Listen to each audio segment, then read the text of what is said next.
And the Promise Zone really does three things for this area, which basically stretches from Hollywood, East Hollywood, down through Koreatown, and then into Pico-Union, about 165,000 residents in the zone.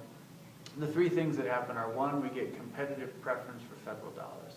So this is a really big deal. So basically we go to the front of the line when we're competing for health money, education, housing, public safety, transportation, economic development, job creation.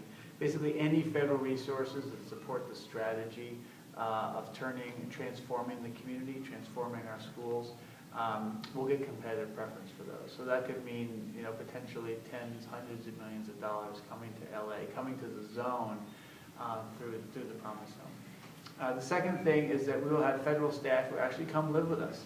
So they're going to come here to the zone, and their job is to make sure we access everything we need from the federal government to be successful. That could be resources, that could be regulatory relief, that could be cutting through red tape, really whatever it is that we need to make our strategies work.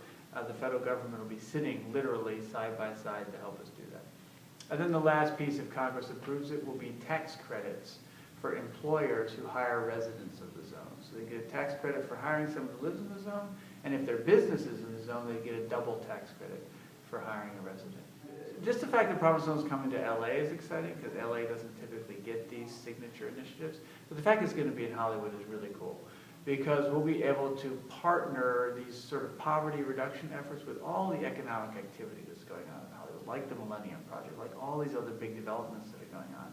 There's all these opportunities for residents who live in the zone to get jobs, to keep the wealth in the community as these new resources come on board. So we've got this really cool opportunity in Hollywood that you don't find anywhere else in the country, where you can combine not just the glamour, but the economic opportunity of Hollywood and link it to the residents who live here, who unfortunately still live in very high rates of poverty. So we've got a 35% poverty rate now in the Promise Zone.